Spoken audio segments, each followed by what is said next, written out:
వార్షికోత్సవం సందర్భంగా Meenakshi test tube baby centre Guntur నందు ఐవీఎఫ్ ట్రీట్మెంట్ పై 40% రాయితీ.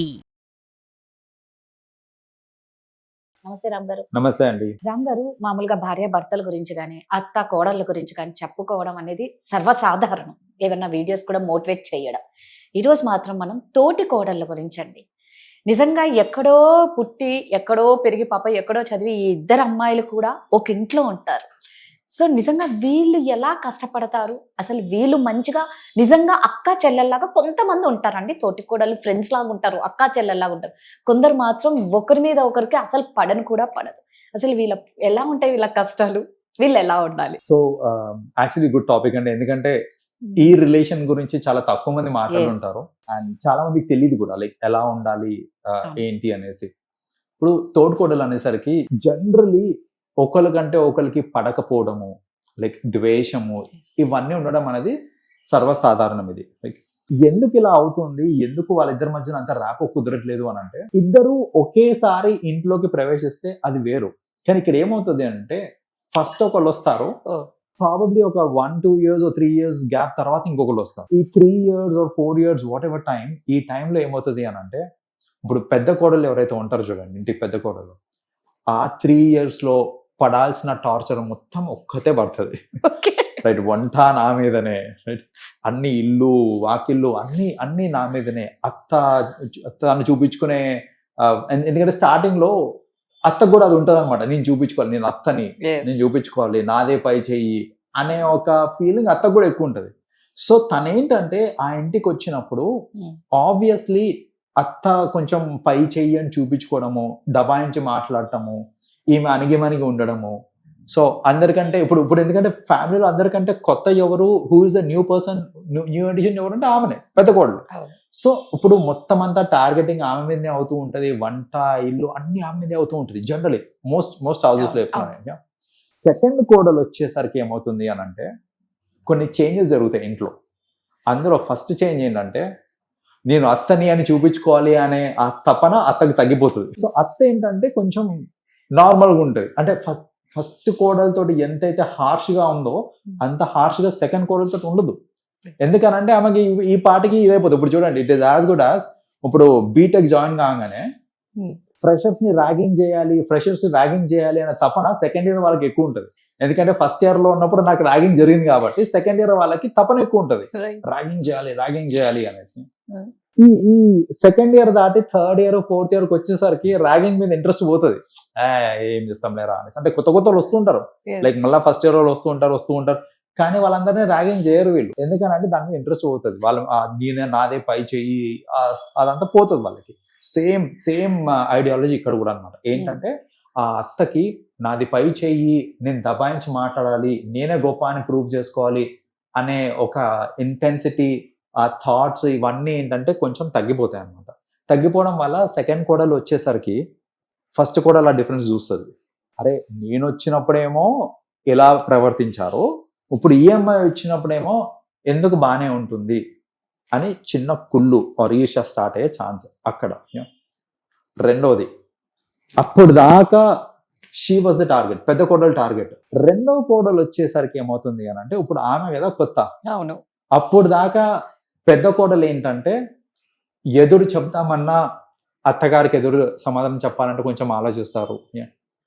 హస్బెండ్ కన్నా మామకి ఎవరికన్నా సరే ఎదురు చెప్పాలన్నా, లేకపోతే ఇంకేదైనా పని చెప్పాలన్నా, ఈరోజు నాకు బాగాలేదు నువ్వు ఈ పని చెయ్యి అని చెప్పాలన్నా చెప్పే అంత కంఫర్ట్ జోన్ కానీ ధైర్యం కానీ ఉండేది కాదు. నిజంగానే పెద్ద కోడలికి ఈరోజు ఒంట్లో బాగాలేదు, ఈరోజు వంట మీరు చేసేయండి అని అత్తకి చెప్పాలన్నా కూడా కొంచెం ఆలోచిస్తారు. అంటే మళ్ళీ నన్నే వండమంటావా అనే ఒక మళ్ళీ అనవసరంగా సీన్ క్రియేట్ అవుతుందేమో అనేసి. కానీ ఇప్పుడు చిన్న కోడలు వచ్చేసరికి ఏమవుతుంది అని అంటే, ఒక టార్గెట్ దొరికినట్టు. ఇప్పుడు మనకి చెప్పొచ్చు, నేను చిన్నవాడు ఈరోజు నువ్వు చేయి ఈ పని అంతా, నేనే ఎందుకు చేయాలి, నువ్వు చేయి ఈరోజు, లేకపోతే నాకు ఒంట్లో బాగాలేదు నువ్వు చేయని చెప్పడానికి.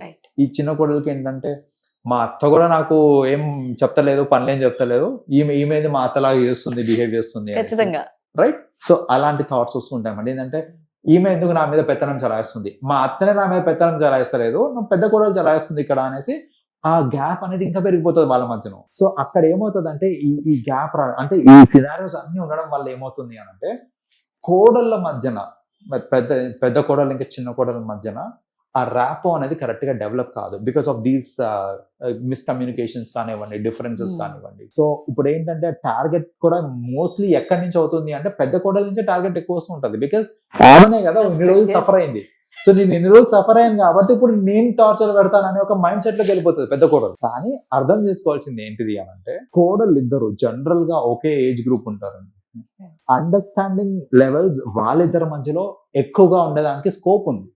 లైక్ ఏదన్నా ఇప్పుడు చిన్న మిస్కమ్యూనికేషన్ అయినా ఏదన్నా సరే అండర్స్టాండింగ్ లెవెల్స్ అనేది అక్కడ ఎక్కువ ఉంటుంది జనరల్ గా. ఇప్పుడు చూడండి పెద్ద వాళ్ళకి ఏంటంటే చాదస్తం కొంచెం ఎక్కువ ఉంటుంది, ఏజ్ తో పాటు వచ్చే చాదస్తం ఉంటుంది. ఇప్పుడు నేను ఏదన్నా వాళ్ళు ఏదైనా చెప్తున్నారు, వాళ్ళు నన్ను అంటున్నారు, తిడుతున్నారు అని అంటే సర్లే చాదస్తం అని అనుకోవడానికి స్కోప్ ఉంది నాకు. నేను ఏదైనా చెప్పేటప్పుడు వాళ్ళకి అర్థం కాకపోవడానికి కూడా ఒక రీజన్ ఉంది. ఏంటంటే వాళ్ళ జనరేషన్ కి మన జనరేషన్ కి గ్యాప్ ఉంది కాబట్టి. కానీ same generation almost same age కేటగిరీకి చెందిన వాళ్ళు ఎవరు అని అంటే కోడలు. వాళ్ళు గనక కొంచెం ఇద్దరికి సపోర్టివ్ గా ఉండి ఒకరినొకరు అర్థం చేసుకొని పెత్తనం చలాయించడం ఇవన్నీ కాకుండా సపోర్ట్ చేసుకుందాం, ఒకటే ఇంట్లో ఉంటున్నాం కదా సపోర్ట్ చేసుకుందాము అనే థాట్ లోకి వచ్చారనుకోండి, trust me you guys will become the best friends అంటే. మీరు బెస్ట్ ఫ్రెండ్ కోసం ఎక్కడో బయట ఎక్కాల్సిన పని లేదు, ఇంట్లోనే మీ బెస్ట్ ఫ్రెండ్ అయ్యే ఛాన్స్ ఉంటుంది మీ కోడలు, తోడు కోడలు. అందుకని నేను ఏమంటానంటే నేనేదో సఫర్ అయ్యాను కదా సెకండ్ ఆమె కూడా సఫర్ అవ్వాలి అని ఇలాంటి థాట్స్ కాకుండా, సరే నేను పడిపోయాను ఆల్రెడీ, నేను సఫర్ అవ్వాల్సి నేను సఫర్ అయ్యాను, అట్లీస్ట్ నాకు ఒక తోడు దొరికారు, నాకు అంటే నా ఏజ్ గ్రూప్ కి సంబంధించి నాకు ఒకళ్ళు తోడుగా వచ్చారు కదా, let me be nice with her. అందుకేనేమండి తోడు కోడళ్ళు అంటే ఒక తోడు దొరికింది కాబట్టి. That's what. సో ఆ పేరు యొక్క కోర్ మీనింగ్ అది యాక్చువల్ గా, రైట్. సో అలా ఆ కోర్ మీనింగ్ ని గుర్తించి వాళ్ళతోటి బాగా ఉండి డిఫరెన్సెస్ రాకుండా చూసుకొని చూడండి.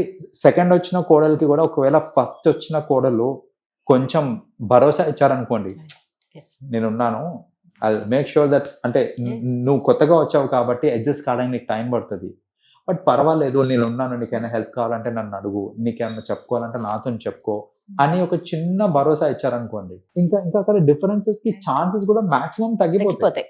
సో అలా కాకుండా పెద్ద నుంచి అలాంటి స్టార్ట్ చేస్తే కనుక మళ్ళీ ఈ అమ్మాయి వాళ్ళ ఇంట్లో చెప్పుకొని మా పెద్ద కోడలు ఇట్లా చేస్తుంది, మా తోడు కోడలు ఇట్లా చేస్తుంది, అట్లా చేస్తుంది అని చెప్పి ఇంకా ఈ డిఫరెన్సెస్ అని ఇంకా గ్యాప్ అనేది ఇంక్రీజ్ అవుతుంది తప్ప అది తగ్గే గ్యాప్ కాదు అది. సో నేనేం చెప్తానంటే ఫ్రెండ్స్ లాగా ఉండడానికి ట్రై చేయండి. దానికి మీరు మొదట వేసే ఫస్ట్ స్టెప్ అనేది పెద్ద కోడల నుంచి రావాలి. ఆ భరోసా గనక ఇచ్చారు అని అంటే గనక, ఆ చిన్న కోడల్ని కొంచెం కంఫర్ట్ జోన్ లోకి తీసుకెళ్లారు అని అంటే గనక, ట్రస్ట్ మీ ఒకరికొకరు సహాయం ఖచ్చితంగా చేసుకుంటారు. మీకు నీడ్ ఉన్నప్పుడు మీ చిన్న కోడలు మీకు తోడుగా ఉంటుంది, సేమ్ చిన్న కోడలు కూడా పెద్ద కోడలు తోడుగా ఉంటారు. అండ్ దట్ ఈస్ హౌ తోడు కోడలు. సూపర్ చెప్పారండి. నిజంగా వీళ్ళిద్దరు ఇలా కలిసి ఉంటే పాప వాళ్ళ భర్తలు అంటే అన్నదమ్ములు హ్యాపీగా ఉంటారు, లేదంటే పెద్ద పెద్ద గొడవలే ఇంట్లో. అదే అయ్య బాబోయ్. Super, thank you. వెల్కమ్.